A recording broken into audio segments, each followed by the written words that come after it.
Welcome to Investors Insights. Our topic today, Fed meeting, ? Government shutdown, ? Those are two big topics we're going to talk about today.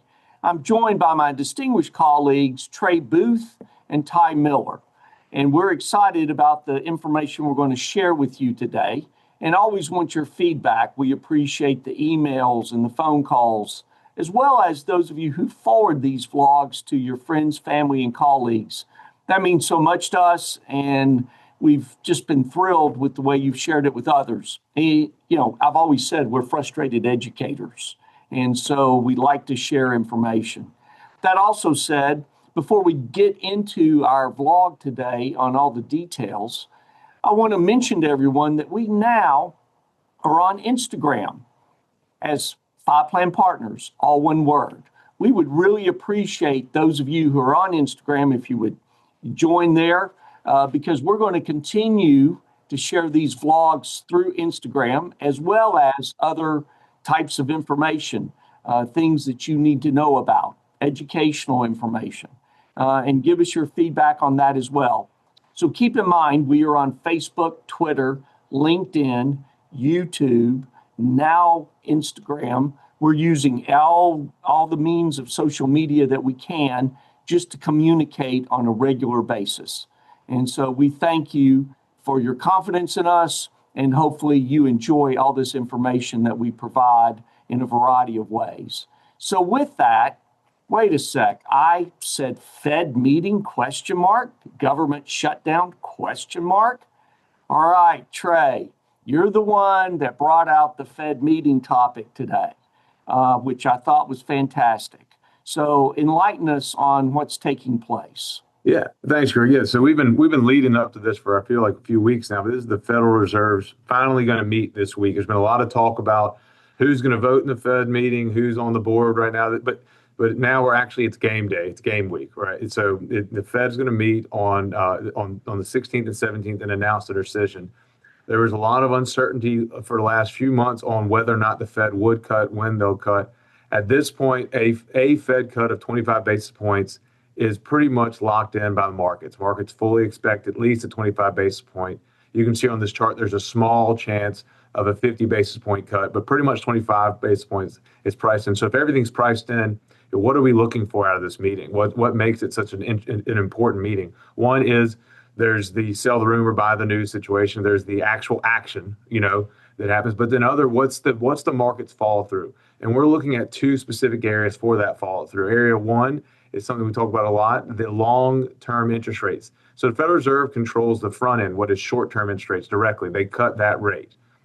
But the long end, they don't have as much control over. That's the 10-year Treasury, that's 30-year Treasury. That's the mortgages that most of us finance our cars, our houses through. That's long-term debt. And what happened to the Fed cut this time last year, the Fed cut 50 basis points at their September meeting last year, and long-term rates went up, not down.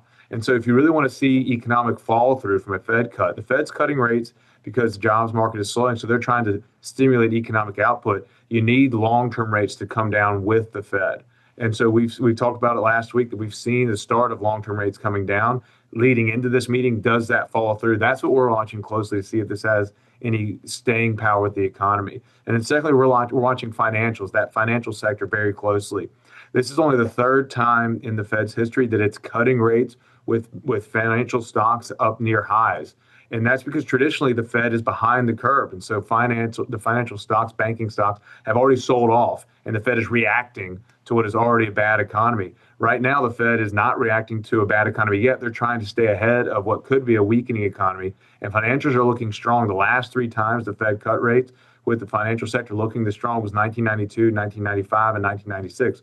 Those are some pretty good instances where the market really was in a strong place. The Fed cut rates to keep the market strong, and it continued. So watching those two areas closely, again, long-term rates and financials, to see if this is like a mid-90s situation, which is very positive for markets and the economy. Yeah, that is great insight. And I remember those years vividly, and they were good years for the market. So I thought you did a great job just giving insight on that. And thanks, Trey.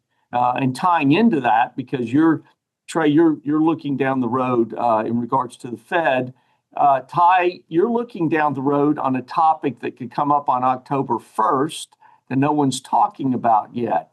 Government shutdown. You're the reason we have that in the title. Government shutdown, question mark. Talk about that.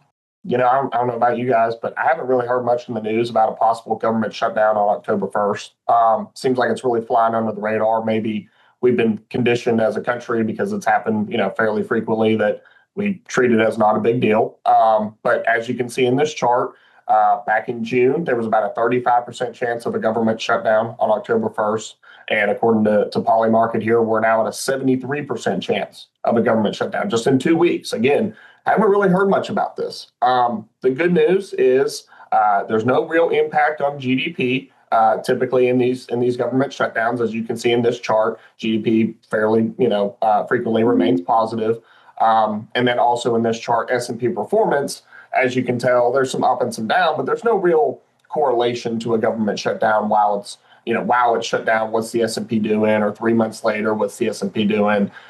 There's not a lot of correlation there. So those are the good news about, a possible government shutdown. It's something that we're certainly going to be keeping our eye on and think that it'll probably be coming up in the news here this week, next week. So don't be surprised if you start hearing about that. And again, it doesn't make a huge impact on stock market performance for the time being. But what can make an impact, and one thing that we've heard a lot about, is market concentration. So, I feel like we hear all the time the Mag 7 or the top 10 stocks. Look how much of the index they make up. Look how much of the U.S. stock market they make up. And that is true. Makes up a good bit, about 38% right now. But I found this to be a real fascinating chart. These are the top 10 largest stock markets by index value in the world. And as you can see here, the U.S., again, top 10 stocks make up about 38% of the index value for the stock market. That's actually the second lowest. As you can see here, there's countries, Taiwan, Switzerland, both above 70%, Australia and Germany above 60%. So concentration risk is not unique here, and it's actually not even, much of a problem here right now if you look at these other countries. So that's something that's very unique. Something that I don't think I was fully aware of. You hear all the time about the concentration risk. And so I think seeing the U.S. near the bottom of this chart, only above Japan, is something that I probably wasn't aware of. And I think it's something that provides good context as we hear about it in the news. Yeah, no, I thought that was excellent that you brought that up. And, this past weekend at a social event that I was at, people were talking about, well, the market's so heavily concentrated. But that data, that chart is very important. So thank you for that kind of research, Ty. Well, folks, you've gotten insight today. We're going to keep you updated. Again, in my opening comments, not only through our vlog like this and other vlogs that we're going to start, but you've got our podcast and all this other social media that we're doing.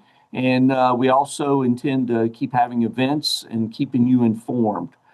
Each and every day, every team member at File Plan Partners comes through our doors to see to it that we look at ways to strive to make our clients' lives better, richer, fuller. We hope you have a great week as we continue through the month of September, and we will keep you updated. Take care. Thanks again.